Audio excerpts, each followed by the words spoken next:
Dios te bendiga. En esta ocasión vamos a continuar hablando acerca de la evangelización. Este es el mensaje número 3. Vamos a concentrarnos en el libro de los Hechos, capítulo 17, del 16 al 34. Y vamos a ver cómo evangelizar a personas intelectuales y educadas. Mientras Pablo les esperaba en Atenas, Pablo llegó solo a Grecia.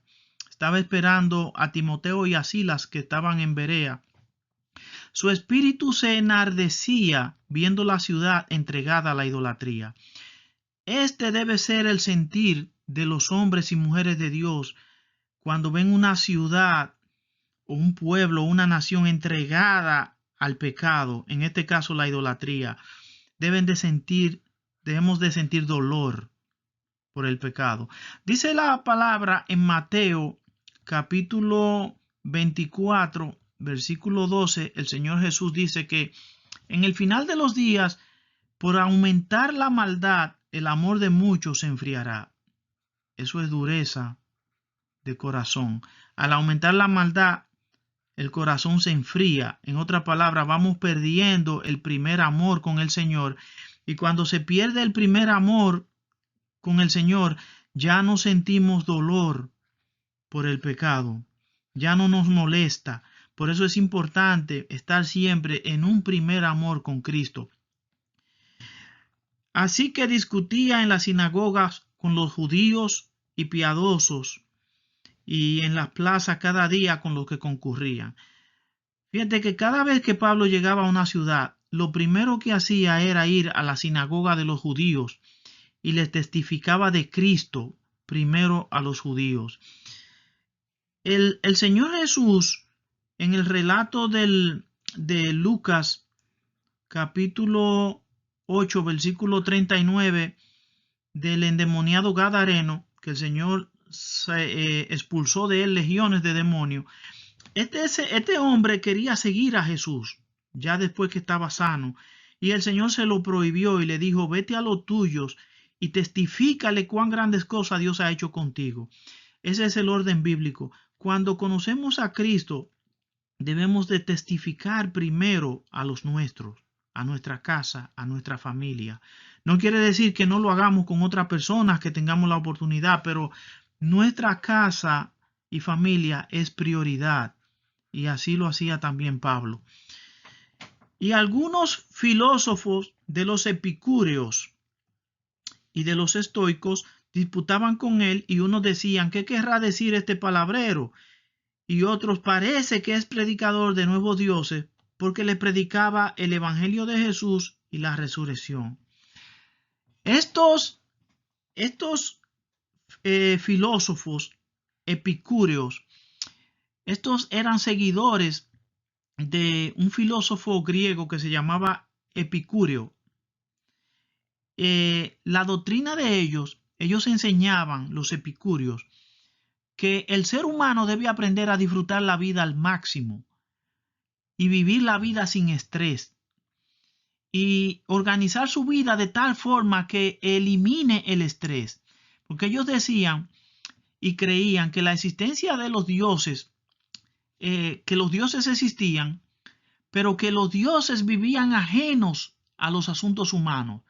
Por lo tanto, los dioses no les interesaba ni interferían con la humanidad. Entonces, al eliminar a Dios de la vida del hombre, el hombre puede vivir sin temor al juicio después de la muerte. Por lo tanto, el hombre no debe tener miedo a la muerte, porque todo es material, y si hay algo espiritual dentro del hombre, lo espiritual deja de existir al hombre morir. Eso era lo que ellos creían. Los estoicos, su doctrina, ellos enseñaban que el ser humano debe alinear su vida y sus expectaciones en la vida con la ley natural del cosmos y no preocuparse por el resto. Esto era lo que ellos creían. Entonces, estos filósofos tomaron a Pablo y lo trajeron al Areópago, diciendo: ¿podremos saber qué es esta nueva enseñanza de que hablas? El Areópago era una colina de piedra que Desde allí se veía gran parte de la ciudad. Allí también se efectuaban muchos juicios. Y llevan a Pablo aquí a esta colina.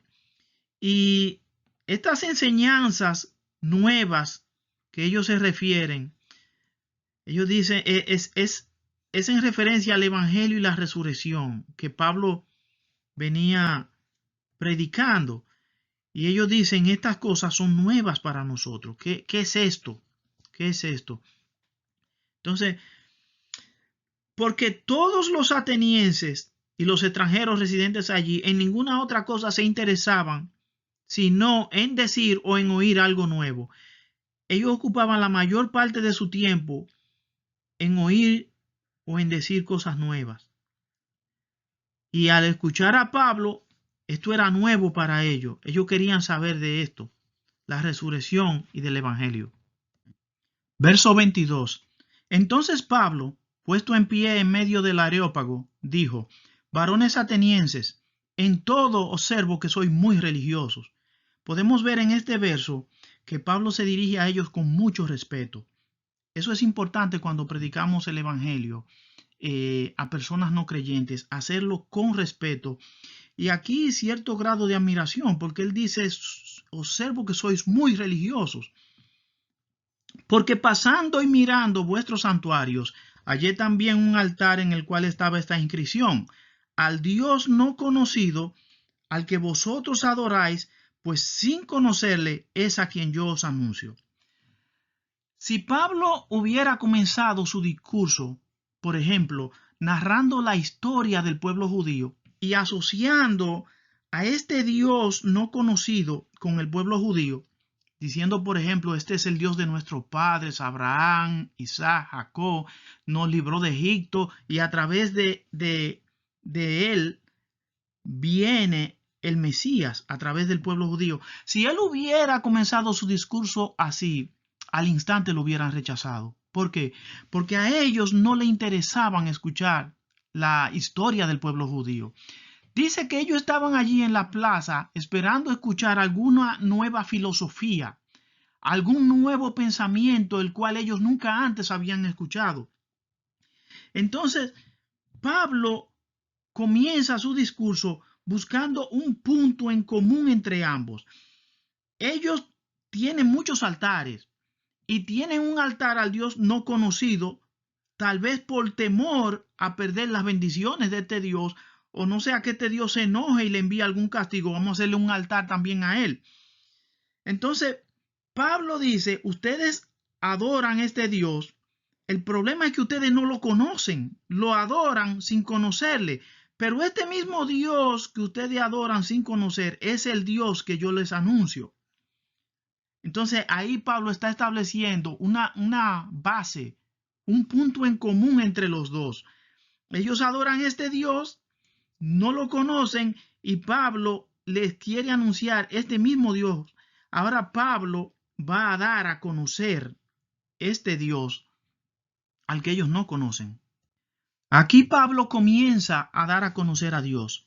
Él es el Dios que hizo el mundo y todas las cosas que en él hay. Siendo Señor del cielo y de la tierra, no habita en templos hechos por manos humanas, ni es honrado por manos de hombres, como si necesitase de algo, pues Él es quien da a todo vida y aliento a todas las cosas. En otras palabras, si este Dios que ustedes adoran sin conocer, Él es quien hizo el mundo, hizo todas las cosas, no solamente creó, sino que es Señor del cielo y de la tierra, no necesita de nosotros porque Él es quien nos da a todo vida y aliento. Pablo lo que le está diciendo aquí es, este Dios que ustedes adoran sin conocer es el único Dios verdadero, todos los demás dioses son falsos. Lo que pasa es que Pablo lo está diciendo de forma muy educada y diplomática. Esta parte es muy importante. Fíjate, Dios no necesita de nosotros, porque Él es quien nos da a todo vida, vida y aliento. Todas las cosas para existir necesitan de algo o de alguien, pero Dios no necesita de nada para sostenerse. Dios se sostiene en sí mismo. Dice Hebreos capítulo 1, versículo 3, que Jesucristo es que sustenta todas las cosas con la palabra de su poder. Si tú observas el universo, la tierra, el equilibrio, el balance, el orden que hay, eso no se sostiene solo. Eso es sostenido por Dios. Entonces Dios no solamente creó todas las cosas, sino que Él las sostiene. Las sostiene. Él es el único Dios verdadero. Él es el único Dios que tiene aceidad. Aceidad es una palabra que no se oye mucho, pero quiere decir que Dios se sostiene en sí mismo. Porque todas las cosas necesitan de algo o alguien para sostenerse, pero Dios se sostiene en sí mismo porque Dios tiene aceidad. Dios no necesita de nadie ni de nada para existir. Dice que de una sola sangre ha hecho todo el linaje de los hombres para que habiten sobre la faz de la tierra y les ha prefijado el orden de los tiempos y los límites de su habitación. Esto está comprobado científicamente. De una sola sangre hizo Dios todo el linaje de la tierra. Los científicos se han dado cuenta que estudiando la genética, el ADN humano, todo muestra que toda sangre, todo ser humano viene de un ancestro en común, todas las razas, Adán y Eva. Es lo que enseña la Biblia. Entonces esto está comprobado científicamente. Dios les ha prefijado al hombre los tiempos y los límites de su habitación. Estos son términos científicos. Tiempo, límites de su habitación, eso es el espacio. Espacio y tiempo están limitados por Dios. Y la razón por la cual es que Dios ha limitado el tiempo y el espacio del hombre es para que busquen a Dios. Para que busquen a Dios. Si el hombre no tuviera límite de tiempo, viviera toda la vida, toda la eternidad pecando, y no tuviera límite de espacio, pudiera viajar a todas las galaxias y a los confines del universo, el hombre se creyera ser igual a Dios y no buscara a Dios, no lo buscara. Todo esto es para que los hombres, Dios le puso término al espacio y al tiempo del hombre en la tierra para que los hombres busquen a Dios, para que se humillen y sepan que un día van a morir y dejarán de existir. Y más adelante veremos que después de esto, después de la muerte viene el juicio, pero Dios ha establecido todo esto para que los hombres busquemos de Dios. Verso 28. Porque en Él vivimos, nos movemos y somos, como algunos de vuestros propios poetas también han dicho, porque linaje suyo somos. Esta frase, en Él vivimos, nos movemos y somos, pertenece al filósofo griego Epiménides. Y esta frase, linaje suyo somos, pertenece al poeta Arato. O sea, Pablo continúa estableciendo puntos en común. En este caso, relacionando dichos y pensamientos de filósofos y poetas griegos, los relaciona con el único Dios verdadero. Y hasta aquí podemos ver que ellos no interrumpen a Pablo porque ellos saben que todo lo que Pablo ha dicho tiene sentido. Y continúa, siendo pues linaje de Dios, no debemos pensar que la divinidad, o sea Dios, sea semejante a oro, plata, piedra, escultura de arte y de imaginación de hombres. Dice la Escritura en Juan capítulo 1, versículo 18, que a Dios nadie le ha visto jamás. Si a Dios nadie le ha visto jamás, toda escultura, toda imagen que se haga representando a Dios, esa imagen es hecha basada en la imaginación de los hombres. ¿Por qué? Porque a Dios nadie le ha visto. Es imaginación de hombre. Entonces el adorar una estatua, un ídolo, postrarse ante él, eso es idolatría. Y todo esto es pecado. Y el problema con el pecado es que Romanos 6:23 dice que la paga del pecado es muerte. muerte eterna en el infierno. Pero, este pero tiene una connotación enorme en la Escritura. Dios, habiendo pasado por alto los tiempos de esta ignorancia, ahora manda a todos los hombres en todo lugar que se arrepientan. Todo esto acarreaba juicio de parte de Dios. Pero Dios, antes de enviar el juicio, envió la gracia a través de Cristo Jesús. Gracia en la Biblia, en términos simples, es el favor, la benevolencia o el beneficio que se recibe de Dios sin merecerlo. Nosotros no merecíamos la gracia, pero Dios nos dio lo que en lugar de darnos castigo y juicio, envió a su Hijo Jesucristo para que todo aquel que se arrepienta y ponga su fe en Jesús, Dios pasa por alto los pecados pasados y le ofrece vida eterna y salvación. Pero la gracia está disponible ahora. Pronto será tarde. Esta palabra también es grave. Dios manda ahora a todos los hombres en todo lugar a que se arrepientan. Ahora la gracia está disponible. La humanidad debe sacar provecho a la gracia de Dios, al favor de Dios que está disponible, porque pronto vienen los juicios de Dios. No es que Dios se ha olvidado de los pecados, sino que para antes de traer el juicio, Dios trajo la gracia, pero el juicio viene. Entonces, esto es importante, y esto es importante cuando predicamos, introducir lo que es la gracia de Dios en Cristo Jesús. Fíjese que Pablo le introduce a Jesús sin ni siquiera decir la palabra Jesús. Es impresionante. Por cuanto ha establecido un día en el cual juzgará al mundo con justicia por aquel varón a quien designó, dando fe a todos con haberle levantado de los muertos. La manifestación más grande de amor de Dios hacia la humanidad fue haber enviado a su Hijo Jesús a morir por los pecados del mundo, para que todo aquel que en él crea no se pierda, mas tenga vida eterna. ¿Por qué? Porque Dios ha establecido un día en cual ese día ya está establecido.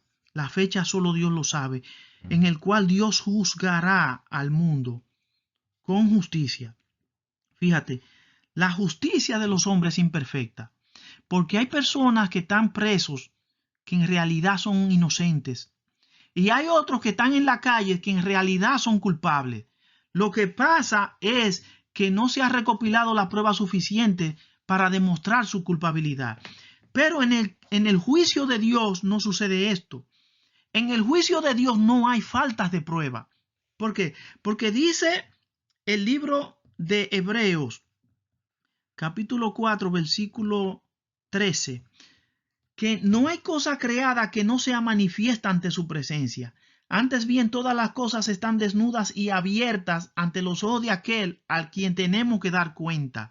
En otras palabras, Dios tiene todas las pruebas porque Dios todo lo ve. Y Dios juzga con justicia. Dios es imparcial.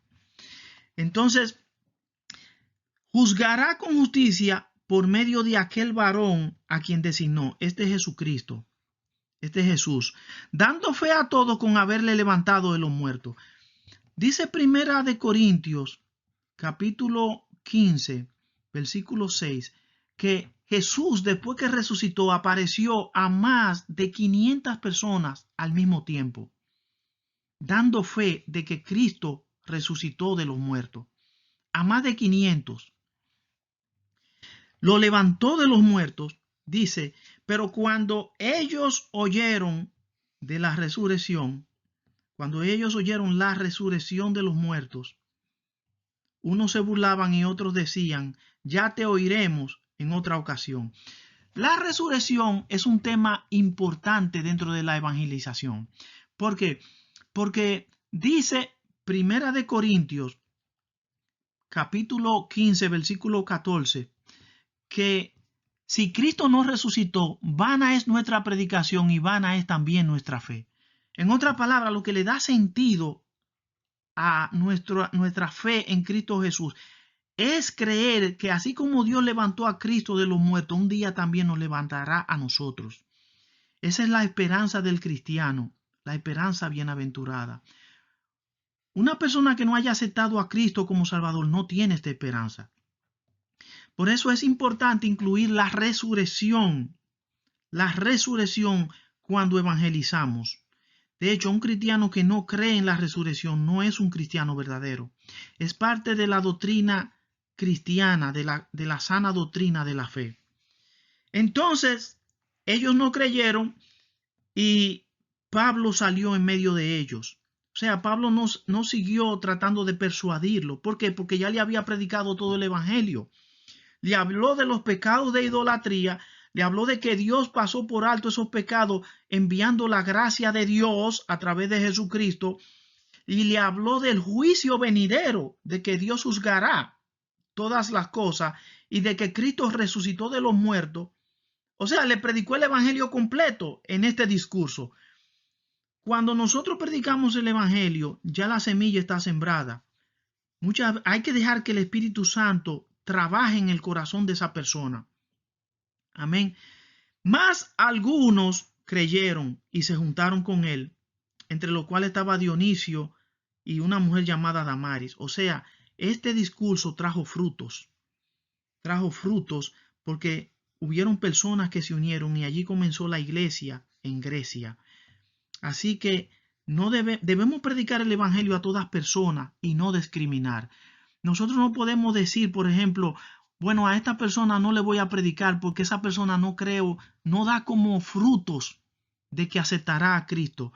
Eso no eres tú quien lo decides. Hay criminales, el más vil pecador, de momento oye el evangelio y se convierte al Señor. Nuestro trabajo como cristiano es simplemente predicar el evangelio de Jesús. Que Dios te bendiga.